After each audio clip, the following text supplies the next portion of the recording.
I'm Stephen Monteith, and I'm here to recommend some movies and TV set on the 4th of July. It is, of course, the 4th of July, which here in the United States is Independence Day.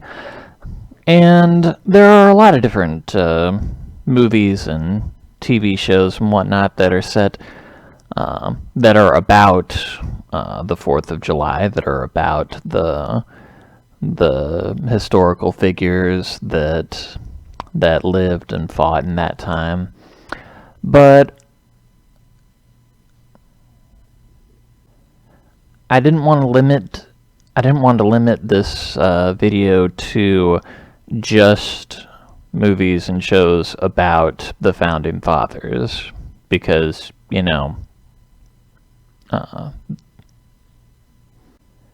because that can get kind of monotonous after a while. I mean, it's a big country. It's a big world. I mean, I assume I have listeners outside the United States. And there are a lot of different people in it who like a lot of different things. It's one of the best things about the world. One of the best things about America.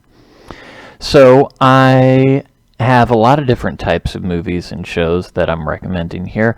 They are all set on the 4th of July, though. That's the one unifying element that they all have. First, couple of action movies. There's, of course, Independence Day. It's the... I think by now we can call it a classic action movie. It's came out over 2 decades ago. Stars Will Smith and Bill Pullman and a lot of other great movie stars.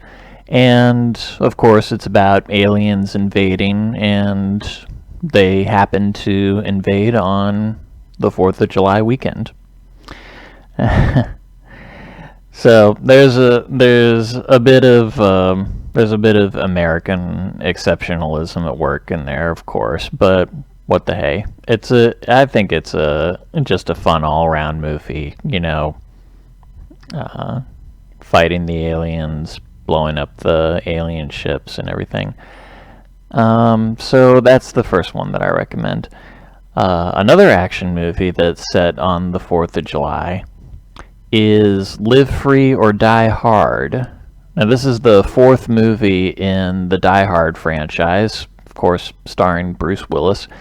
And the Die Hard movies are usually set on Christmas, the first two at least were. But this one was set on the 4th of July. It doesn't have a whole lot to do with the holiday. It's a little bit related to the plot, but you're not going to see a lot of fireworks going off. Not literal fireworks, of course. It's Bruce Willis. There will be some metaphorical fireworks. And the movie's available to watch on Hulu in its PG-13 form, but it does come in a rated R form if you're fortunate enough to have bought the movie itself. You can watch it in rated R format. A lot of people say that's what makes it one of the weaker Die Hard movies, because it's not rated R like the first 3 were. But I'm not here to this isn't about reviewing the movies. It's just about whether or not to recommend them, and I do recommend Live Free or Die Hard because it is a fun action movie. Okay, now if you're not into action movies, there are of course a few different musicals that are set on the 4th of July, or some of the events take place on the 4th of July at least. First, there's the musical 1776. Now, this is a musical about the Continental Congress discussing the Declaration of Independence, trying to get all 13 colonies to agree to declare their independence from England, from King George. You wouldn't think that it would be fertile ground for a musical, but it's actually really good. It does take some license with history. It's not. I mean, aside from all the singing and dancing, of course, there are a few things that are different about history from it. So don't take it, as a way to pass your history finals or anything like that. But you can watch the director's cut of it for free on Pluto TV if you have that, and you can also watch, or you can find, other versions of it online. There are. And this musical actually inspired Lin-Manuel Miranda when he was making his musical about the time period. Of course, Hamilton, which is now available on Disney Plus, about the life of Alexander Hamilton, who wasn't part of the Continental Congress, but he was around during that time, and he was very close to George Washington and other founding fathers, and was a founding father himself. And it's a really great. I think it's a really great thing that, even though I said, I wasn't specifically trying to do movies about the founding fathers, I think it's great that we could have not one but two great musicals about this period in history, because at the very least it's going to get people interested in studying more about that time period. And I don't think either one of them really shies away from the dark parts of it, and you'll see that when you really get into the movies. But like I say, we've got at least a couple of musicals for you. Continuing in the family-friendly movies, there are a couple of movies that you can watch that only briefly touch on the 4th of July. The first is a Disney sci-fi movie from the 80s called Flight of the Navigator. Now, this is about a young boy who goes missing for a while, for 8 years, really. But to him, it's pretty much instantaneous. He just, from his perspective, he just between one moment and the next, he's moved forward 8 years in time, and he hasn't aged at all. But everyone around him has, and everybody's like, "What the heck's going on? And how did this happen?"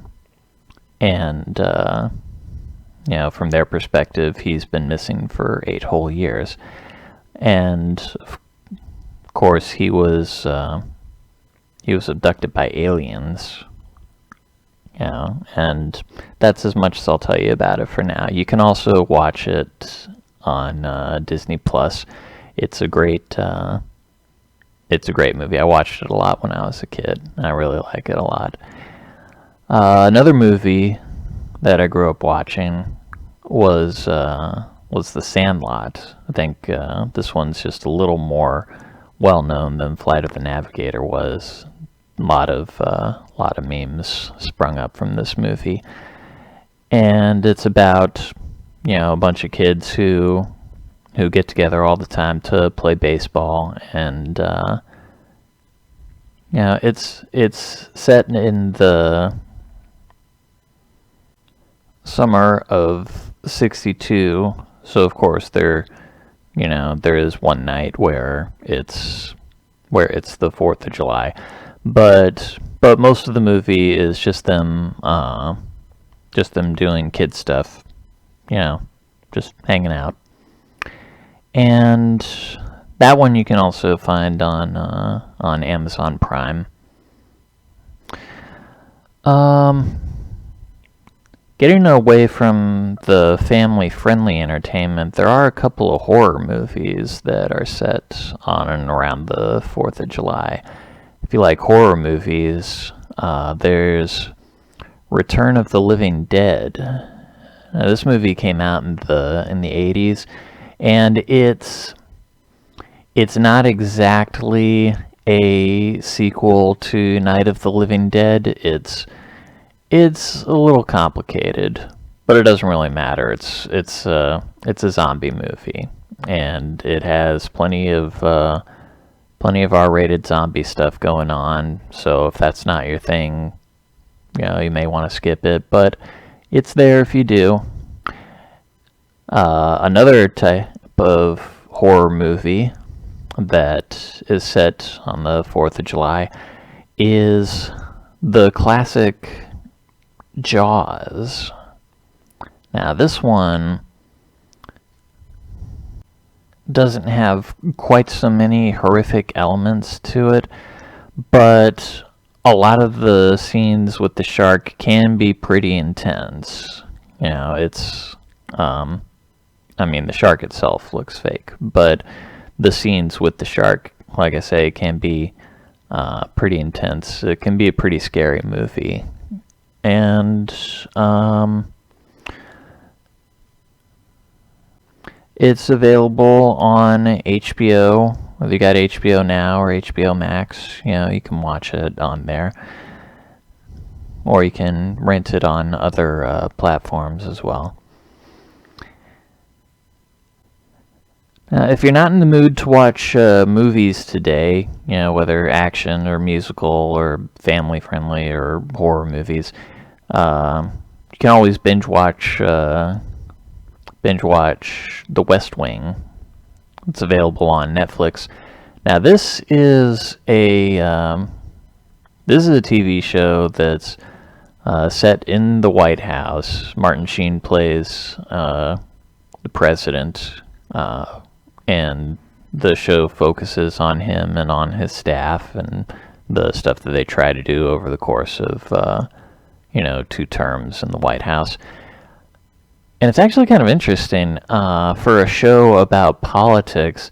It doesn't even have a 4th of July episode until the 5th season.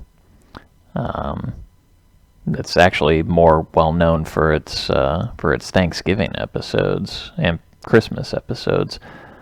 But there is a 4th of July episode up in season 5. So if you just want to binge watch a show, and if you don't mind politics, I think it's going to be up to you on that one. But it is one of my favorite shows, and I do go back to it every now and then. So that's it. Those are my recommendations for today for stuff that you can watch. Be sure to check out my podcast, Stephen Talks. I'll be doing Tuesdays are for current events. Thursdays are for more entertainment-related topics. It's available on all the podcast platforms, or you can listen on my website. I've got the link in the description.